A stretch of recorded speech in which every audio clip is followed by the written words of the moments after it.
अस्सलाम वालेकुम जी, मैं हूं मुदस्सिर शरीफ। आज 29 जनवरी 2025 और बुध का दिन है।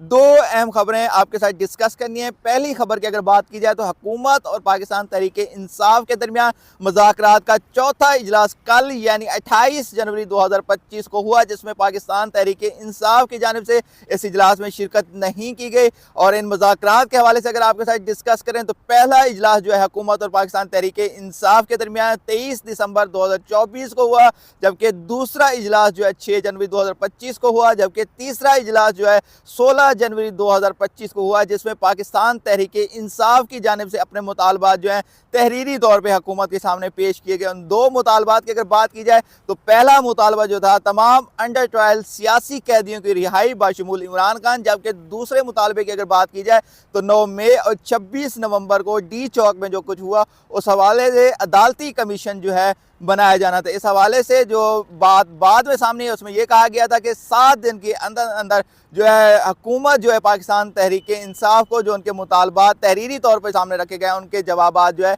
सामने रखे गया, मतलब अगले इजलास में चौथे इजलास को जो है 7 दिन के अंदर अंदर होना था। इस पर पाकिस्तान तहरीके इंसाफ का ये मौक़िफ़ है, यानी 16 तारीख को चूँकि इजलास हुआ है और उसका पाकिस्तान तहरीक इंसाफ का इस पर यह मौक़िफ़ है कि 23 जनवरी को दोबारा जो है इजलास होना था और 7 दिन मुकम्मल होने थे, जबकि हुकूमत का मौक़िफ़ यह है कि 7 वर्किंग डेज़ के अंदर जो कि 28 जनवरी को बनते हैं तो उस पर जो दोबारा जो उन्होंने चौथा इजलास जो है मुनक़िद कराया है। तो पाकिस्तान तहरीके इंसाफ ने उस हवाले से काउंट किया कि 7 डेज़ के अंदर अंदर जो कि 23 जनवरी को बनते हैं, तो उन्होंने 24 जनवरी बरोज़ जुमा को इमरान खान से मुलाकात के बाद जो है चेयरमैन बैरिस्टर गौहर अली खान जो है उन्होंने अडियाला जेल के बाद गुफ्तगू करते हुए कहा था कि उन्होंने जो है हुकूमत से मुज़ाकरात ख़त्म करने का ऐलान कर दिया है। चूँकि हुकूमत ने 7 दिन के अंदर अंदर जुडिशल कमीशन बनाने का ऐलान नहीं किया है, तो इस वजह से उन्होंने ये जो है मुज़ाकरात ख़त्म करने का ऐलान किया। जबकि दूसरी जानब हुकूमत को यही मौक़िफ़ था कि 7 वर्किंग डेज जो कि 28 जनवरी को बनते हैं, तो उस हवाले से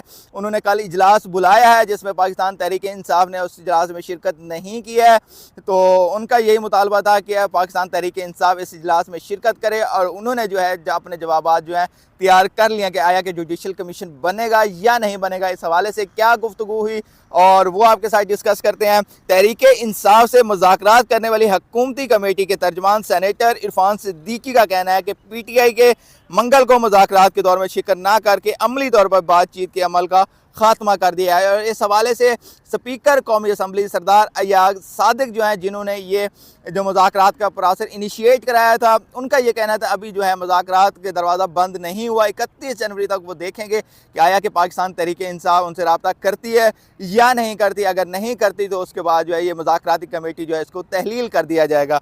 और मंगल को पार्लियामान के बाहर सहाफ़ियों से बात करते हुए सेनेटर इरफान सिद्दीकी का कहना था PTI ने आज इस मुज़ाकराती अमल को ख़त्म कर दिया है, जिसका आगाज़ खुद उसने किया था। मतलब सेनेटर इरफान सिद्दीकी और स्पीकर कौमी असम्बली सरदार अयाज सादिक की कोशिशों से ये जो है उनके मुताबिक ये मुज़ाकरात का अमल जो है आगे बढ़ा था। ताहम उनका ये भी कहना था हुकूमत की मुज़ाकराती कमेटी 31 जनवरी तक कायम रहेगी। अगर इस दौरान तहरीक इंसाफ की जानिब से मुज़ाकरात के हवाले से दोबारा स्पीकर कौमी असम्बली सरदार अयाज सादिक से रब्ता किया गया तो हुकूमती कमेटी उनसे बातचीत करेगी। और उनका ये भी कहना था कि हुकूमत ने जो अपने जवाबात हैं वो भी तैयार कर रहे हैं। अगर अगला इजलास होता है तो उसमें वो जवाबात जो हैं तहरीरी तौर पे पाकिस्तान तहरीक इंसाफ को पेश किए गए हैं। इरफान सिद्दीकी का कहना था कि तहरीक इंसाफ ने अपने मुतालबात पेश करने में 42 दिन का वक्त लिया, जिसके बाद हुकूमती कमेटी ने सिर्फ 7 दिन मांगे और उस दौरान जामिया काम किया और कानूनी माहिरीन की मदद से कोशिश की कि मुतालबात को ज़्यादा से ज़्यादा काबिल अमल बनाया जा सकते हैं। और उनका ये कहना है कि पाकिस्तान तहरीक इंसाफ ने पहले जब मीटिंग हुई 23 दिसंबर को, उसके बाद पाकिस्तान तहरीक इंसाफ ने यह कहा गया था कि दूसरा इजलास जो होगा 6 जनवरी को उसमें अपने मुतालबा जो तहरीरी तौर पर पेश करेगी, लेकिन दूसरे इजलास में भी पेश नहीं किया। फिर तीसरे इजलास में आके उन्होंने 16 जनवरी को अपने मुतालबा जो हैं तहरीरी तौर पर पेश किए। तो उनका ये कहना था कि 42 दिन पाकिस्तान तहरीक इंसाफ ने अपने जो है मुतालबात पेश करने में लगाए हैं, तो हुकूमत को 7 दिन वो नहीं दे सके और उन्होंने मुतालबात ख़त्म कर दिए हैं। उन्होंने कहा कि हुकूमती कमेटी अपने जवाब की तफसीलात जारी नहीं करी कि उनका क्या जवाबात आया कि जुडिशल कमीशन बनेगा या नहीं बनेगा, क्योंकि ये मामला दोनों कमेटियों के दरमियान था। अगर तहरीक इंसाफ की कमेटी आती तो हुकूमती कमेटी अपना जवाब उनके सामने रखती। पाकिस्तान तहरीक इंसाफ ने कहा कि चौथी नशिस्त के लिए शर्त थी कि जुडिशल कमीशन बनाया जाए, वरना वो ना बनने की वजह आज मुज़ाकरा नशिस्त नहीं हुई है। ये पाकिस्तान तहरीक इंसाफ की जानिब से ये कहा गया है। पाकिस्तान तहरीक इंसाफ के रहनुमाओं ने जमीयत उलमा इस्लाम फजल रहमान ग्रुप के रहनुमाओं के साथ मुलाकात के बाद मीडिया से गुफ्तगू की, जिसमें उनका कहना था कि PTI रहनुमा उमर अयूब जो हैं, जो कि इस वक्त हिज़्ब इख्तिलाफ यानी अपोजिशन के रहनुमा भी हैं, और हुकूमत ने वादा किया था कि वो इमरान खान से हमारी मुलाकात करवाएंगे, लेकिन वो पूरा नहीं किया गया। उनका कहना था 9 और 26 नवंबर पर कमीशन बनाने के बुनियादी मुतालबात जो हैं वो पूरे नहीं किए। आइन और कानून के मुताबिक कैदियों की रिहाई नहीं हुई। हमने तीसरी नशिस्त में आवाज़ बुलंद कहा था कि ये मुतालबात पूरे करें, लेकिन वो नहीं किए गए, इसलिए हम मुज़ाकरात में नहीं गए और मुज़ाकरात ख़त्म हो गए हैं। तो बेसिकली कन्फ्यूजन ये थी, हुकूमत के मुताबिक 7 वर्किंग डेज़ के अंदर, जो कि 28 जनवरी को उनके मुताबिक पूरे होते हैं, जबकि पाकिस्तान तहरीक इंसाफ के मतलब जो मुताबिक ये है कि 7 डेज़ जो हैं, मतलब 16 से लेकर 23 जनवरी तक उनके मुताबिक ये था कि वो 24 को जो है दोबारा से इजलास होगा और उसमें हुकूमत जो है अपने जवाबात जो हैं वो पाकिस्तान तहरीक इंसाफ के सामने पेश करेगी। जबकि दूसरी खबर की जानिब अगर आए तो पीका तरमीमी एक्ट जो है सेनेट से भी मंजूर हो गया है। इस हवाले से हमने आपके साथ डिस्कस किया। 23 जनवरी बरोज़ जुमेरात को ये कौमी असम्बली से मंजूर किया गया था, जबकि उसके बाद कल यानी 28 जनवरी 2025 को ये सेनेट से भी मंजूर करा लिया गया है, जिस पर अपोजिशन की जमातों और ख़ास तौर पर सहाफ़ियों की जानिब से एहतजाज किया गया है, मुखालफत की गई है इस पीका एक्ट के। और इस पीका एक्ट में और इसके ख़िलाफ़ जो है सहाफ़ियों ने कल मुल्क गिर एहतजाज भी किया है। उनके नज़दीक ये काला कानून है और आज़ादी सहाफ़त पर ये हुकूमत जो है कदगन मतलब लगाने जा रही है, मतलब सहाफ़ियों के लिए आज़ादी ख़त्म करने जा रही है। इस कानून में है क्या बुनियादी तरफ वो आपके साथ डिस्कस करेंगे।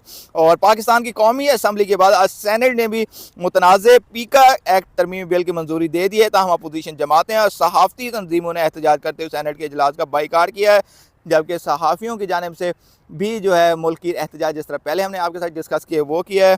और सदर की मंजूरी के बाद ये बिल कानून की शक्ल इख्तियार कर लेगा और फिल फौर जो है नाफिजुल अमल होगा, जबकि सहाफ़ती तंजीमियों ने इसके खिलाफ अदालत से रुजू करने का ऐलान किया है। हुकूमत का कहना है इस कानून का वहद मकसद झूठी खबरों का कला कमा करना है और ना कि आज़ादी इजहार राय पर कोई कदगन लगाना। ये हुकूमत की जानिब से ये मौक़िफ़, जबकि हुक्मरान जमात के जमीयत उलमा इस्लाम के फेस सेनेटर कमरान मुर्तज़ा ने इस तरमीम को मुस्तरद करते हुए कहा कि हुकूमत पीका एक्ट की शेख 29 में तरमीम करे, क्योंकि इस शेख में कहा गया है कि इस कानून के तहत होने वाले इक़दाम को किसी अदालत या किसी एजेंसी के सामने चैलेंज नहीं किया जाता। मगर अगर किसी को उठा लिया जाता है इनके, तो वो कहीं भी इस फैसले को चैलेंज नहीं कर सकता कि उसको क्यों उठाया गया और वो कहाँ है और कितने दिन गायब रहा है। इस हवाले से पहले भी पाकिस्तान में सहाफ़ियों को उठा लिया जाता था।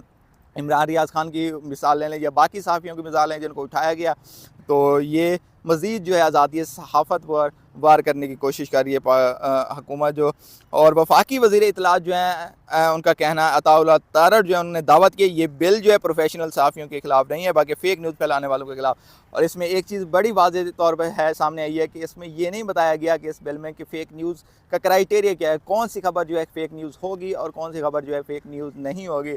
तो इससे अगर मुराद ये ले लिया जाए कि हुकूमत को जो खबर पसंद नहीं आती लाइक, तो वो फ़ेक न्यूज़ में है, और हुकूमत को अगर पसंद आ जाती है किसी भी सहाफ़ी, तो इस तरह तो किसी भी सहाफ़ी को भी उठा लिया जाता, क्योंकि एक प्रॉपर क्राइटेरिया जो है वो सामने नहीं रखा गया कि कौन सी खबर जो है फ़ेक न्यूज़ होगी और कौन सी खबर जो है फ़ेक न्यूज़ नहीं होगी। और इस हवाले से तफसीलन हम आपके साथ डिस्कस कर चुके हैं कि इसमें क्या क्या शामिल है। 3 साल की कैद की सज़ा जो है अगर कोई फ़ेक न्यूज़ जो हुकूमत का क्राइटेरिया बताया गया उस पर कोई फ़ेक न्यूज़ फैलाता है, तो इस तरह की खबर जो हुकूमत को लाइक अच्छी नहीं लगती, उस पर 3 साल कैद और 20 लाख जुर्माने की सज़ा सुनाई गई है। और इस पर अभी बहस चल रही है, चूँकि कौमी असम्बली और सेनेट से इस बिल को मंजूर करा लिया गया है। अब सदर की मंजूरी के बाद ये बिल जो है नाफिजुल अमल होगा। आया कि ये करता है, स्टैंड करता है कि नहीं करता, एग्जिस्ट करता है या नहीं करता, या फिर इसको कलअदम करार दिया जाता है, क्योंकि ज़ाहिर सी बात है इस पर पिटीशन भी दायर होंगी और देखते हैं इसके क्या नतीजे निकलते हैं। ये थी आज की तफसीलात। मज़ीद खबरों और अपडेट्स के लिए हमारे चैनल को सब्सक्राइब कीजिए। इजाज़त दीजिए, अल्लाह हाफ़िज़।